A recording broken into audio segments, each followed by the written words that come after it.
All right, everybody, welcome back. I'm so excited for this deep dive. We've got 10 incredible financial lessons we're going to be unpacking today. Yeah, this should be a good one. It is going to be a good one, and I think we could all use a little financial wisdom in our lives, right? Absolutely. So let's dive in. Our mission today is to really figure out how to apply these lessons to, kind of make them actionable. Make them real. Yeah. Yeah, exactly. Yeah. So the first one that kind of caught my eye was this idea that income isn't everything. Now, Mm, it's easy to think more money, more problems, or, more money, fewer problems, right? Right. More money equals more happiness. That's Yeah. kind of how we're conditioned to think. Totally. But this lesson argues against that. So Yeah. help me understand this. What's the catch? Well, it's something called lifestyle creep.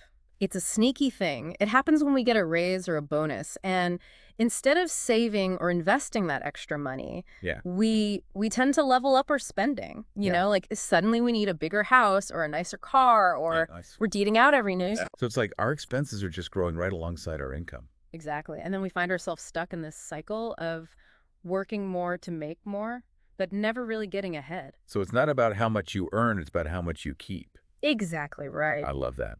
So the next lesson is all about creating more opportunities, What? like literally expanding your income streams. This is where things get exciting. Hmm. The idea of diversifying your income is gaining traction. Yeah. And for good reason, because when you have multiple sources of income, you're not putting all your eggs in one basket, so to speak. Right. You could have your main job, but also have a side hustle going, something you're passionate about. This is the side hustle era for sure. It is. And it's not just about making extra cash. It's also about exploring your interests, maybe learning new skills. And what if you could actually turn your side hustle into your main gig? That's like the dream, right? Absolutely. That's the ultimate goal for many people.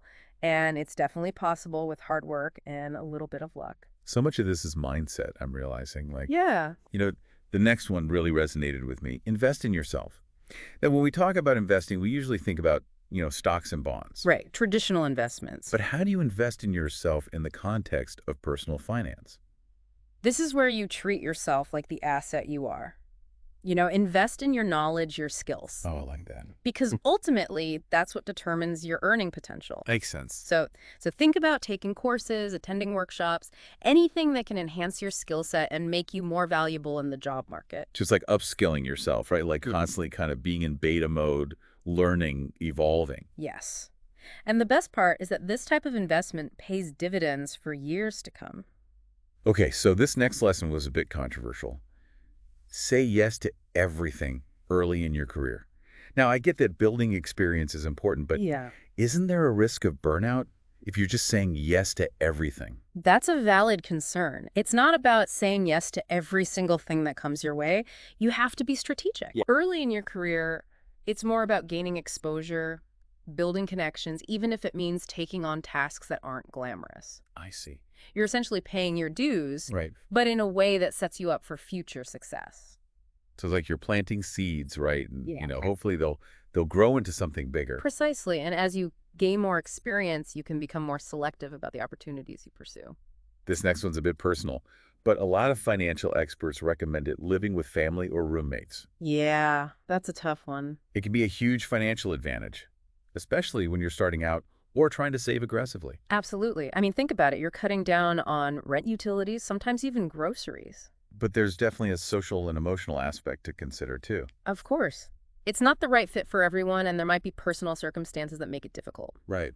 But if it's a possibility and you have specific financial goals in mind, it can be a powerful strategy. It's like a short-term sacrifice for long-term gain. Okay, I love the bluntness of this next one. Stop buying crap you don't need. Hmm. We're all guilty of it sometimes, right? Yeah, impulse purchases, online shopping, it's everywhere. But how do you actually break those bad spending habits? What are some concrete steps? Well, it starts with awareness, understanding your spending triggers. Do you shop when you're stressed, bored, or maybe influenced by social media? Social media is a big one. It is. Once you identify your triggers, you can start creating barriers like unsubscribing from tempting email lists, making a shopping list before you go out. Or even just deleting those shopping apps off your phone. That's a big one. And don't underestimate the power of a waiting period. Give yourself 24 hours before making a purchase. That way you can avoid those impulse buys. That's actually a really good tip. I got to try that. Speaking of being intentional, this next lesson is all about knowing where your money goes. Track your finances. It sounds simple, but it's amazing how many people don't do it. They Yeah. just kind of wing it and then Exactly. wonder where all their money went. The mystery of the vanishing paycheck. Right. But budgeting doesn't have to be restrictive. It's about empowerment. When you know where your money's going, you can make conscious choices about how you spend it. And there's so many tools out there to help you do it too. Yeah. Budgeting apps, spreadsheets, even just a good old-fashioned notebook. Absolutely. Find what works for you and stick with it. Consistency is key.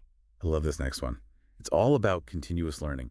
Read one personal finance book per year. It's like a mini course in personal finance. You get exposed to new ideas, strategies, different perspectives on money management. And there are books out there for every level of financial literacy. Yeah. You know, whether you're just starting out or you're a seasoned investor. Exactly. And you don't have to Yeah. read a whole textbook.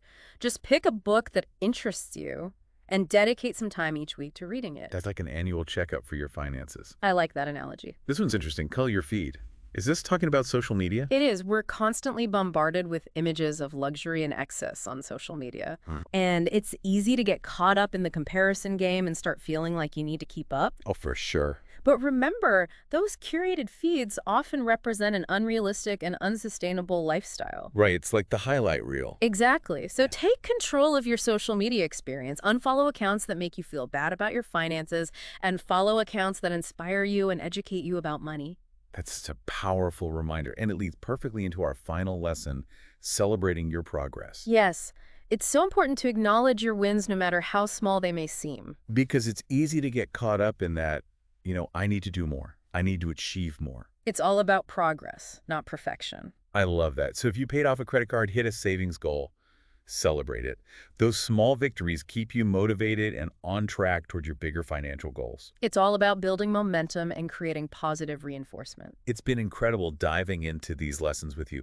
Any final words of wisdom to leave our listeners with? As you start applying these lessons, I want you to think about your financial values. What truly matters to you when it comes to money is its security, freedom, experiences. Ooh, that's good. Let those values guide your decisions, and you'll create a financial life that's truly fulfilling and aligned with what you want most. That's such a powerful way to frame it. Thanks for that. Remember, everyone, small changes can lead to big results over time. So start implementing these lessons today and watch your financial life transform. Absolutely. Thanks for joining us on this deep dive. We'll see you next time. Yeah. Bye. Bye.